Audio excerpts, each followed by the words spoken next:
حضور اکرم صلی اللہ علیہ وسلم اپنی بیٹیوں سے بے انتہا محبت کرتے تھے۔ آپ صلی اللہ علیہ وسلم خاص کر فاطمہ رضی اللہ تعالیٰ عنہ کے بارے میں کہتے ہیں کہ وہ میرے جگر کا ٹکڑا ہے، جو فاطمہ کو تکلیف دے گا گویا کہ وہ مجھ کو تکلیف دے۔ آپ کو اس قدر محبت تھی اپنی بیٹیوں سے۔ عائشہ صدیقہ رضی اللہ تعالیٰ عنہ ایک واقعہ بیان کرتی ہیں کہ ایک دیہاتی حضور صلی اللہ علیہ وسلم کی خدمت میں حاضر ہوا اور صحابہ اکرام کو جو اپنے بچوں سے محبت کرتے اور ان کو چومتے دیکھا تو کہا ہم تو اپنے بچوں کو اس طرح کی محبت نہیں کرتے۔ تو آپ صلی اللہ علیہ وسلم نے فرمایا کیا میں اس پر قادر ہوں کہ تیرے دل میں خدا کی وہ رحمت رکھ دوں جو تیرے دل سے نکل گئی ہے، یعنی تو اپنے بچوں سے محبت کر، اللہ تجھ پہ رحم کرے گا۔ اور عائشہ صدیقہ رضی اللہ تعالیٰ عنہ کہتی ہے کہ ایک عورت ان کے پاس آئی جس کے پاس اس کی 2 بیٹیاں بھی تھی، تو اس عورت نے عائشہ رضی اللہ تعالیٰ عنہ سے سوال کیا تو ان کے پاس صرف ایک کھجور تھی جو ان کو دے دیتی ہیں۔ وہ عورت اس کھجور کے 2 ٹکڑے کرتی ہے،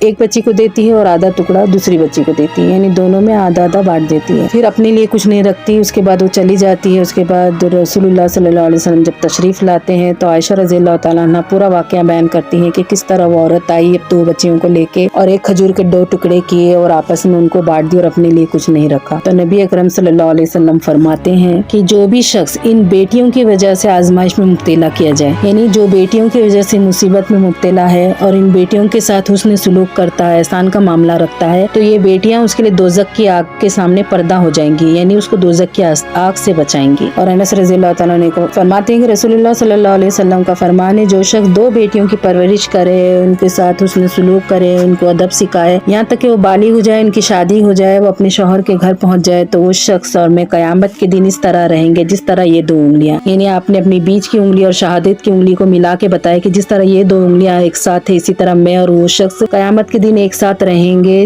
جس نے اپنی 2 بیٹیوں کے ساتھ حسن سلوک کا معاملہ رکھا۔ اور اسی طرح کا معاملہ بہنوں کے ساتھ بھی آتا ہے، اگر کوئی شخص بہنوں کے ساتھ بھی اچھا سلوک کرے تو اس کے لیے بھی یہی معاملہ ہے۔ آپ صلی اللہ علیہ وسلم فرماتے ہیں جو شخص 3 بیٹیوں یا 3 بہنوں کی پرورش کرے، ان کو ادب سکھائے، ان پہ رحم و شفقت کرے، یہاں تک کہ خدا ان کو بے پرواہ بنا دے، یعنی ان کو بڑا بالغ ہو جائے وہ اور ان کی نکاح کا وقت ہو جائے اور ان کے لیے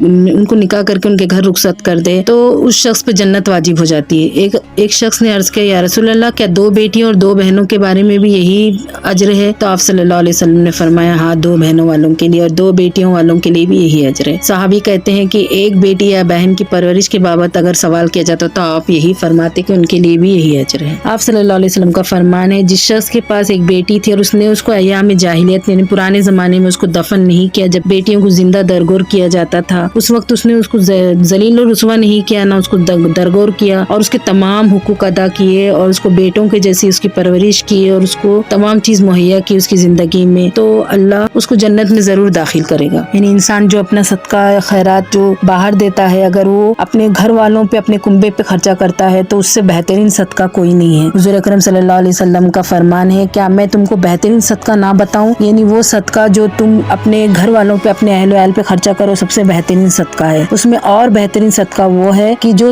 تمہاری بیٹی تمہاری طرف لوٹا دی گئی یعنی بیوہ ہو جائے یا طلاق شدہ ہو اس کو پر خرچہ کرو، یعنی جو چیز اس کی ضرورت ہے اس کو پورا کرو، تو یہ سب سے بہترین صدقہ ہے۔ آپ صلی اللہ علیہ وسلم کا فرمان یہی ہے کہ چاہے بیٹا ہو چاہے بیٹی ہو دونوں کے ساتھ ایک ساتھ سلوک کرو، ان کے ساتھ حسن سلوک سے پیش آؤ، ان کو ادب سکھاؤ اور ان کے لیے جو ضرورت زندگی مہیا کرو، تو جنت میں جانے سے تم کو کوئی چیز نہیں روک سکتی اور اللہ تمہارے اس انصاف کو دیکھ کے تم پر جنت واجب کر دے گا۔ وآخر دعوانا الحمدللہ رب العالمین۔ السلام علیکم ورحمۃ اللہ وبرکاتہ۔